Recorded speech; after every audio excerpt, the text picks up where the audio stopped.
Bem, boa tarde a todos, todas. Bom, vou relatar a visita, as visitas que eu fiz no Amazonas. Uma viagem que começa no dia 2, após as eleições, e finalizou, na verdade, no sábado. Então, praticamente, foram 14 dias de viagem. Zonas com foco em 2 comunidades. Então, esse é as voltas que eu tive que fazer para chegar nessas 2 comunidades. Então, a viagem começa em Ilhéus, com destino a Manaus, de Manaus a Novo Aripuanã, que são mais 10 horas de lancha. Na sequência, uma semana depois, começando na segunda-feira, dia 10, saindo de Manaus até Cruzeiro do Sul, que fica no Acre, a cidade mais próxima para chegar até a segunda comunidade, que fica no Amazonas, que é em Guajará. Então, para chegar nessa segunda comunidade, foram também mais 14 horas de viagem. E depois da visita, para retornar, também foram mais 14 horas de viagem. Então, essas são algumas das voltas necessárias para chegar até o local, até os locais. Esses são alguns dos nossos personagens. Temos muitos outros também, mas esses são apenas alguns produtores, produtoras, com quem eu tive contato nessas 2 comunidades. E tem muitos outros também, mas esses são alguns dos nossos personagens. Tá? Então, o trajeto até Novo Aripuanã, que foi na primeira comunidade, começa aqui com partindo de Manaus, com essa lancha rápida, que são 10 horas de viagem até chegar em Novo Aripuanã. E no dia seguinte, saindo de Novo Aripuanã até as comunidades da Reserva de Desenvolvimento Sustentável do Rio Madeira. São mais 2 horas de barco até chegar no ponto de encontro, né? Na verdade, eu iria até um dia antes, algumas horas antes, mas houve algum imprevisto com o barco. Nós iríamos num barco maior e acabou que nós tivemos que ir num barco menor, o que impediu de acessar uma comunidade até mais distante. Então, seria um trajeto de 4 horas de barco até chegar nessa comunidade que nós iríamos visitar. Então, aqui tem um breve...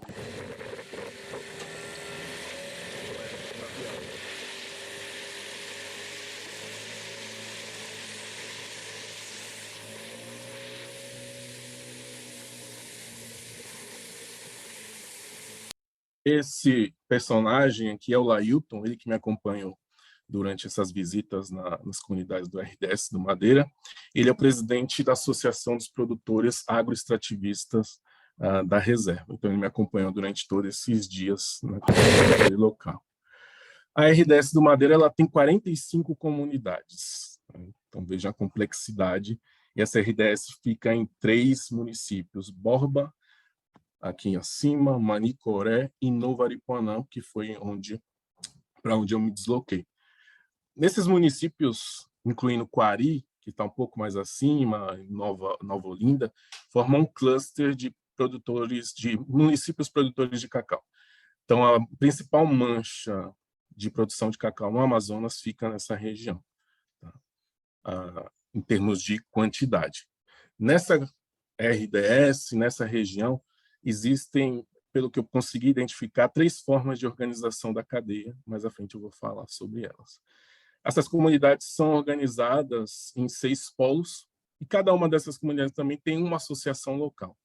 Então, existe uma federação de associações, que é a APRAMAD, e em cada uma dessas comunidades também existem associações locais.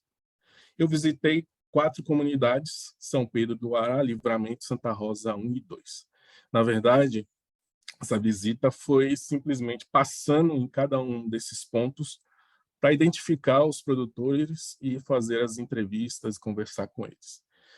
Porque a extensão do Rio Madeira, a extensão para conseguir chegar nessas comunidades é considerável. Então, praticamente fiquei um dia parado em um local fazendo entrevistas e no dia seguinte passei em comunidade entrevistando produtores. Então, é um ponto a ser considerado a distância, até porque nas comunidades não existe uma concentração de produtores. A produção de cacau nessa região ela é muito fragmentada. Então, em cada local existem poucas pessoas envolvidas com a atividade. Então, para conseguir alcançar um número razoável de pessoas, eu tive que me deslocar no dia seguinte ao encontro delas. Na verdade, elas iriam me encontrar no dia anterior, mas em decorrente da dificuldade com o barco, esse grupo acabou se dispersando e eu tive que ir ao encontro delas no dia seguinte, né? Então, essa imagem, essa casinha, esse flutuante, aí, é um ponto de apoio da associação. Ao longo da RDS, a associação tem diferentes pontos como esses. Na verdade, eu iria num barco como esse coberto, mas o motor acabou dando algum problema e não foi possível fazer essa viagem. E nós iríamos a uma distância maior. Então, foi nesse primeiro local onde eu fiz as primeiras entrevistas e também onde eu passei a noite nessa rede que eu levei com o mosquiteiro, porque é extremamente necessário. As primeiras impressões que eu tive aí na RDS de Madeira foi algo que parece muito recorrente, é o que eles falam sobre a enchente de 2014. Antes de 2014, essa região ela já era acoplada, vamos dizer assim, à cadeia de valor do cacau global. Ela ela tinha uma quantidade razoável de produção de cacau que era destinado para as indústrias processadoras através de atravessadores. Mas com a enchente de 2014, praticamente a produção de cacau, as plantas foram dizimadas naquela área. Então, por um efeito natural, a região foi praticamente desacoplada da cadeia de valor do cacau. E a partir de 2014, começa a se ter uma série de iniciativas de reacoplamento da RDS do Madeira novamente à cadeia do cacau. E aí existem diferentes formas, diferentes iniciativas ou estratégias de acoplamento à cadeia. Algumas instituições governamentais e também da sociedade civil estão pensando em estratégias de ampliar a produção, a escala de produção e plantar novas plantas de cacau, aumentar a produção dessa forma, mas ainda sem mexer na forma de organização da cadeia.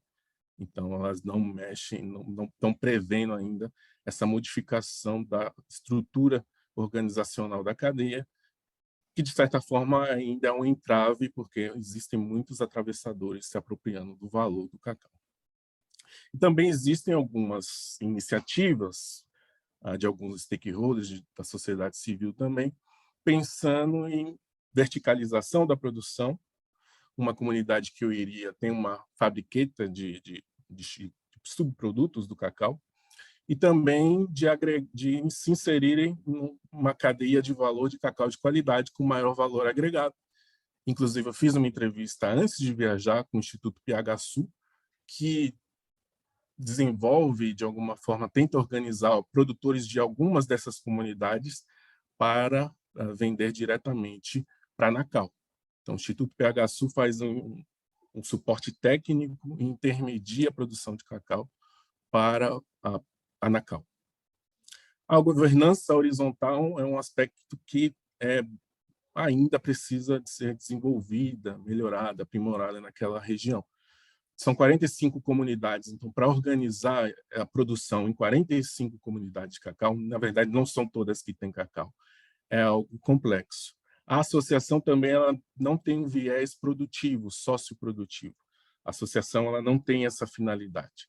Ela teve a finalidade, e ainda permanece tendo, de agregar pessoas, organizar as comunidades, até para ter acesso às chamadas bolsas que existem lá, e também aos programas governamentais. Então, existe ainda uma desorganização horizontal com viés produtivo, né? E até mesmo existe também um certo desafio para essa nova gestão, que também é uma gestão que está assumindo agora, que é recuperar o patrimônio moral e a confiança dos parceiros. por alguns entraves que ocorreram no passado, eles precisam recuperar o patrimônio moral da associação. Então, ainda existe um baixo viés de organização socioeconômica e que impede a cocriação de valor de forma horizontal. Aspecto que eu preciso ainda aprofundar são as regras e o processo decisório, isso eu vou ver com dados secundários, com documentos que já existem, como o próprio plano de manejo da RDS. E a governança vertical, o que eu consegui perceber é que não é uma simples governança do tipo preço, apesar de ser cacau commodity, que é comprado por atravessadores predominantemente, existe uma certa relação de confiança e de relacionamento entre as pessoas da comunidade. Então, não é o preço o único aspecto que determina para quem o produtor vai vender. O atravessador, na verdade, existem muitos atravessadores, pelo menos 2 ou 3 atravessadores nessa cadeia. O primeiro atravessador, geralmente, é um próprio comunitário que compra o cacau dos seus vizinhos e beneficia do cacau ou junta a produção sem beneficiar e vende para um segundo atravessador que vem com um barco, geralmente de Nova Olinda ou Coari, e depois esse produto é destinado para um terceiro atravessador, que é o articulador do Pará, que destina a produção para o comprador final, que são as indústrias de processamento. E essa relação com o primeiro atravessador, por ser um indivíduo da comunidade, acaba, de certa forma, sendo uma relação de confiança e uma relação para além do preço, né? Existe também uma assimetria informacional, os produtores não têm noção de preços, não sabem quanto está valendo hoje o cacau no mercado. As trocas não são também trocas econômicas sofisticadas, existem ainda trocas semi-escambo, é algo que eu estou tentando categorizar também. Os produtores trocam muitas vezes o cacau por um outro produto de necessidade básica. Geralmente, esse produto de necessidade básica sempre tem um preço acima ou superior do preço do cacau, então sempre eles acabam tendo que dar uma contrapartida ou comprometer a safra seguinte para o atravessador. Mas existe uma confiança, pelo menos, com o atravessador de nível comunitário. E também não existe uma empresa líder, a única empresa líder que tem lá seria a Anacal, que é um outro nicho de mercado, mas predominantemente nessa região ainda é cacau commodity, cacau transacionado com atravessadores. Essa comunidade, ela fica ali, essas comunidades ao entorno da madeira, ela fica entre o downgrading e o upgrading. Como existem 3 formas de organização, o produto, o processo, fica sempre entre o upgrade e o downgrade. Então, vamos dizer que as iniciativas das mesmas instituições, do PHSul, da FAES, de alguma forma desenvolvem o processo de produção do cacau para produzir um produto de qualidade com valor agregado para o mercado, ou também de fazer uma integração vertical para tentar vender esse produto, subprodutos de cacau. A Fabriqueta foi uma tentativa de organizar, tentar diminuir a presença, a influência desses atravessadores na região, mas houveram algumas falhas de implementação segundo os próprios comunitários, né? Ainda existe uma ausência de demanda significativa desses subprodutos, o mercado principal ainda é Manaus, a demanda ainda não é suficiente para fazer com que essa estrutura que existe ali funcione com a capacidade que tem. E, por isso, também os produtores acabam ainda vendendo esse produto para o atravessador.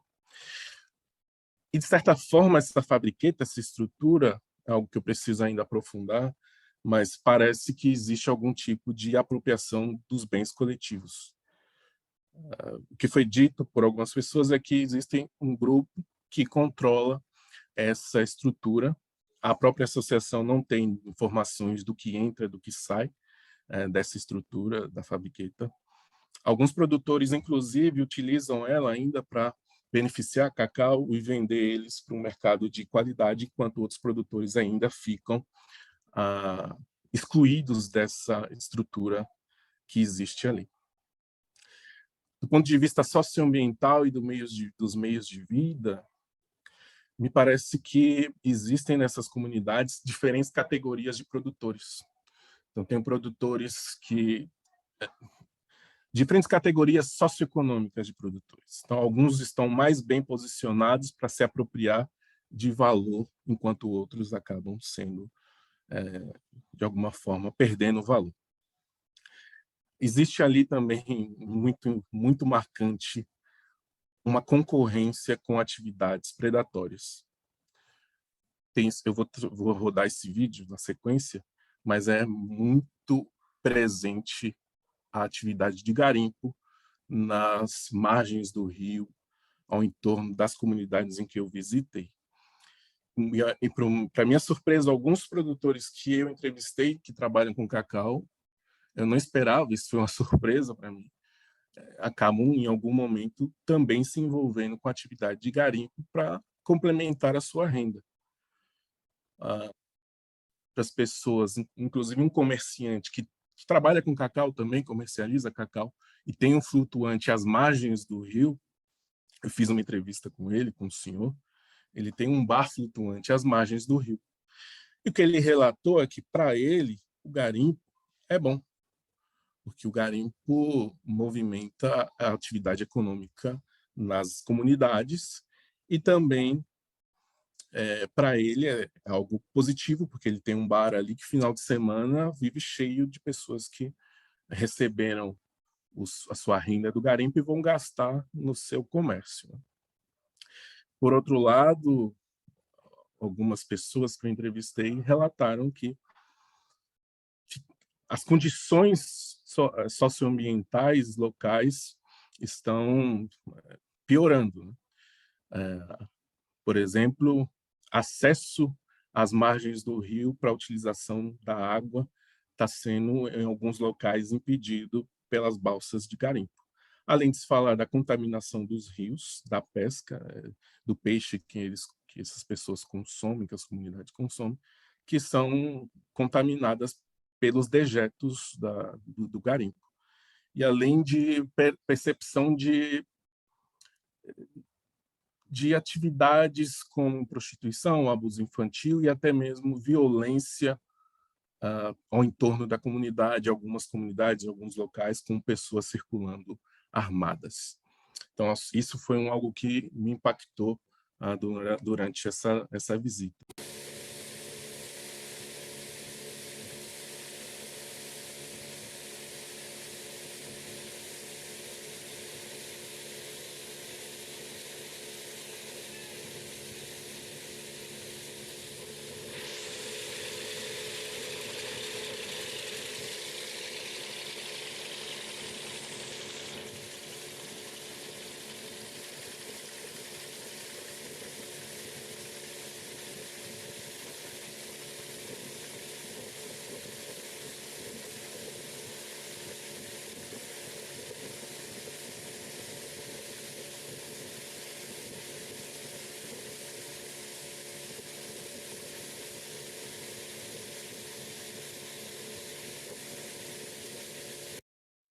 Todas essas manchas de flutuadores que vocês visualizam são garimpos. Já mudando, inclusive eu acessei, consegui as margens desse rio no dia seguinte entrar em uma dessas estruturas, porque fica bem às margens de uma das comunidades que eu visitei. Essa é a minha impressão, minhas percepções do que eu consegui refletir dessa visita na RDS do Madeira. E agora eu vou falar um pouco sobre a segunda comunidade que eu visitei. Uma abordagem diferente. Então, na semana passada, eu iniciei essa visita na região de Guajará, no Amazonas, que fica na fronteira com o Acre, por isso que é necessário fazer uma viagem ao entorno do estado, sair do Amazonas para acessá-lo novamente pelo Acre. Essa cooperativa, a Coopersintra, que fica ali naquela região de Cruzeiro do Sul, em Guajará, ela que começou a atividade do cacau, mas hoje ela, de alguma forma, se distanciou do cacau. O foco dessa cooperativa isso foi um dia antes de fazer a visita à comunidade, de fato, que eu iria. Mas como eu fiquei um dia meio que na cidade, eu aproveitei para fazer a visita à Coopersintra. O foco dessa cooperativa é o óleo de murmuru. Aqui, Thomas, talvez seja interessante para você. Essa cooperativa tem foco no murmuru e também em borracha. Eu visitei essa estrutura junto com 2 funcionários da Vertes, que compra borracha em comunidades da Amazônia para a fabricação de tênis. É uma marca bem conhecida já. Então, o foco dessa cooperativa é o óleo de murmuru. Eles estão em plena escala, em plena safra. O quilo do óleo hoje está tá R$ 44 o quilo do óleo. Um balde desse tem 20 quilos. A produção deles anual está ao em torno de 33 toneladas de óleo de murmuru, e o comprador principal é a Natura. Então, é uma cooperativa que, pelo menos em números, nós estamos falando de valores de milhões. Por isso que ela se distanciou do cacau e delegou isso para 2 pessoas, que mais à frente eu vou apresentar.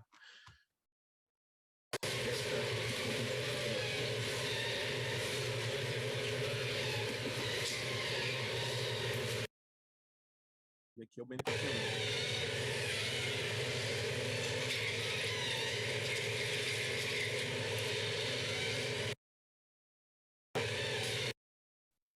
Bom, no dia seguinte, de fato, seguindo para a segunda comunidade, a comunidade de Novo Horizonte, através de barco.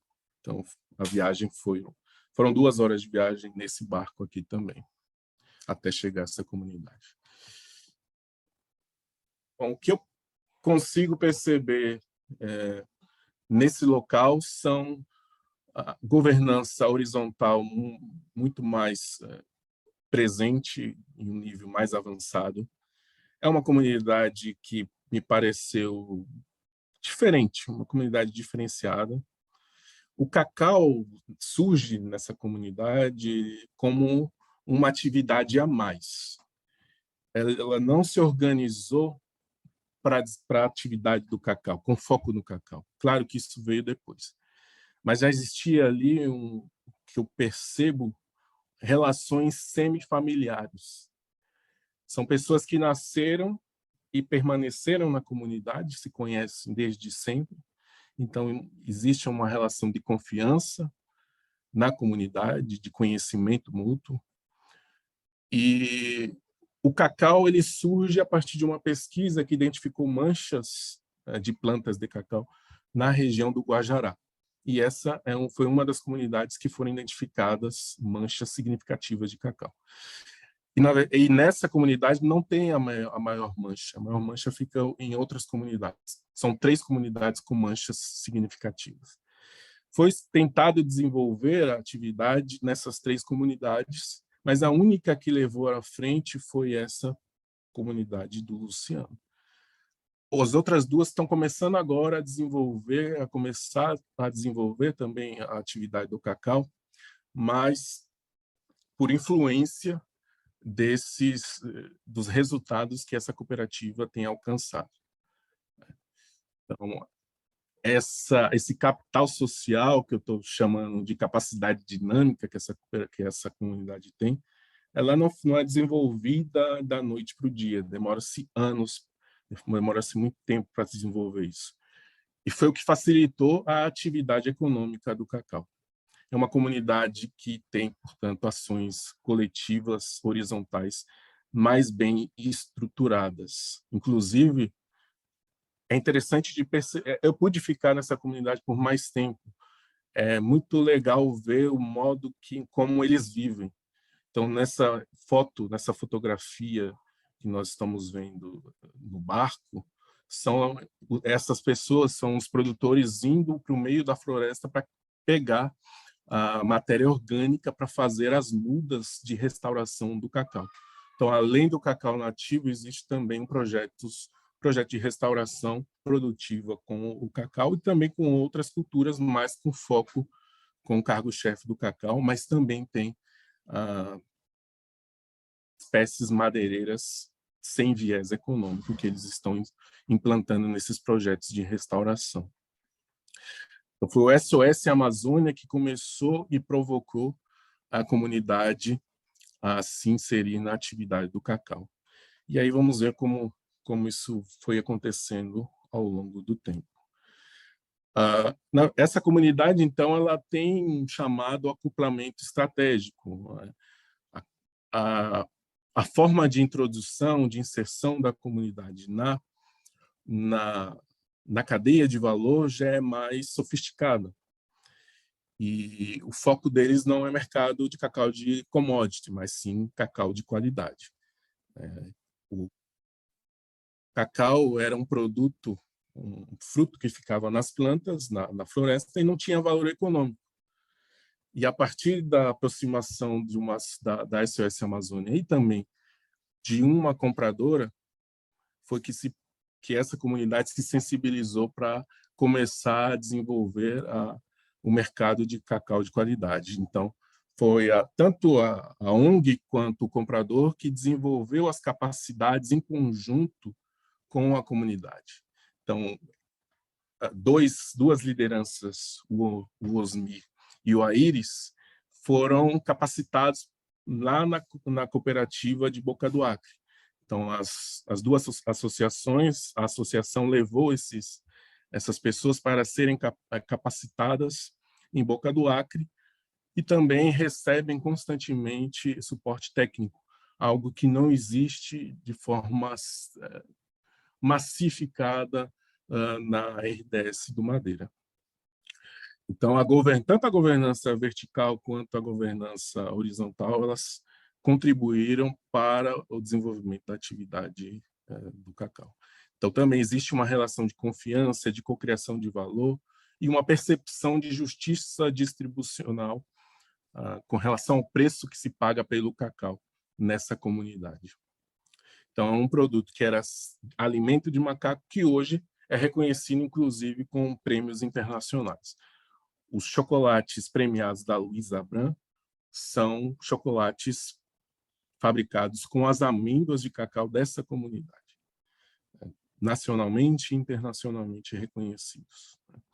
Então, existe ali um processo de upgrade de produto, de processo funcional também, que vou ter que explicar melhor e categorizar melhor. Mas é perceptível também a forma como o cacau contribuiu para a manutenção dos meios de vida e para a melhoria dos meios de vida também da comunidade. Não é uma atividade predatória que impactou a forma como essas pessoas vivem, porque elas se dedicam parte do dia, inclusive, para a atividade. Algo que eu percebi também muito interessante é que eles têm um convívio muito próximo, têm relações muito próximas. As atividades são feitas em conjunto, no tempo que eles acham que precisam, começam na hora que acham que devem começar e encerram na hora que devem encerrar. Então, não é um processo monocultural, não é um processo industrial, fabril, que se fosse, talvez não tivesse o sucesso que tem hoje. Mas ainda precisa de ganhos de escala, é o que eles querem ainda, aumentar a escala de produção, mas sem perder a qualidade. Mas ainda existe uma relação de dependência da comunidade com relação à compradora principal desse produto, né? Até porque a escala é pequena. Mas eu disse a eles, não é só vocês que dependem dela, mas ela também depende do produto de vocês. Então, existe uma relação de dependência mútua entre as partes. E o que eu consigo perceber de expectativas nessa comunidade é que eles querem tanto aumentar a escala quanto manter a qualidade do produto, mas existe uma racionalidade não acumulativa. A motivação deles não é acumular, não é aumentar a produção para acumular, mas eles percebem o cacau como uma forma de complementar a renda e também de deixar essas plantas como herança para os seus filhos, porque não é uma atividade, uma cultura anual que também existe, que é plantada a cada 6 meses e colhida 6 meses. É algo que pode ficar por décadas para os próprios filhos deles, né? E é uma forma de tentar também manter os próprios filhos na comunidade. Uma pessoa, um dos participantes das entrevistas, inclusive relatou: o meu objetivo é, de alguma forma, pagar a faculdade da minha filha de pedagogia para que ela possa ser professora e ficar lecionando na escola da comunidade e ficar aqui. Então, a lógica é mais ou menos essa. E a restauração florestal, porque eles estão ampliando as áreas de manejo, tem tanto um foco, isso foi ele que disse, um dos entrevistados que disse: o nosso foco aqui é o mercado e o nosso foco aqui também é a mesa. Então, é um foco tanto na subsistência, mas também no mercado. Então, é algo que chamou a atenção. Não é só um viés econômico acumulativo.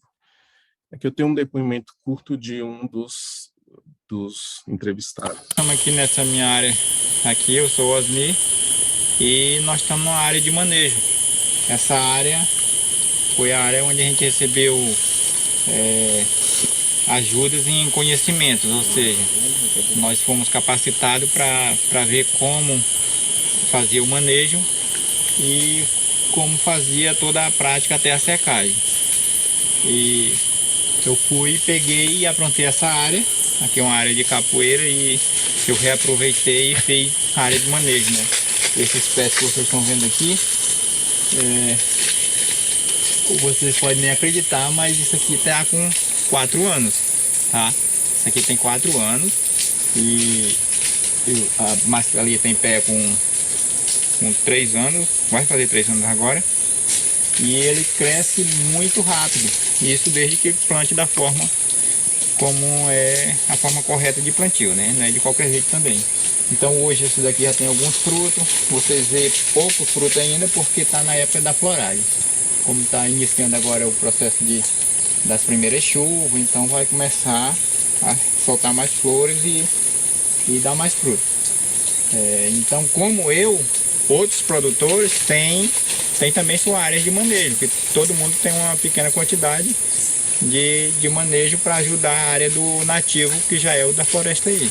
Então, somando os dois, em pouco tempo a gente vai ter um resultado bem mais promissor, o que a gente espera, né? Uma quantidade de fruto maior, para com isso ajudar na economia, né? Na subsistência assim, e a sobrevivência na renda familiar dos moradores que vivem às margens aqui da floresta. Essa área que vocês viram agora, tanto essa quanto a outra comunidade, no período da cheia ela fica alagada. Eles fazem a coleta do cacau aqui com auxílio de barcos. Inclusive, alguns produtores relataram que perderam boa parte das mudas que plantaram de cacau, porque em uma das cheias, foi em 2020, a cheia permaneceu durante muito tempo e acabou perdendo, danificando as plantas. Então, alguns produtores perderam muitas áreas que foram restauradas com cacau e também com outras culturas. Nessa área aí também tem uma série de outras culturas, como ingá e outras culturas nativas também. Então é isso. Acho que tentei aí dar uma panorama geral do que foi essa visita, do que foi essas duas semanas de imersão na Amazônia. E o que foi mais legal de conhecer foi, além do cacau, além da cadeia, mas também as pessoas. Pessoas super acolhedoras que me receberam sempre muito bem na sua casa, inclusive abrindo suas casas para me receber. Então, isso foi algo que me chamou muita atenção também, a forma como que eles recebem as pessoas que chegam naquela comunidade. Então é isso, professor. Todos, muito obrigado.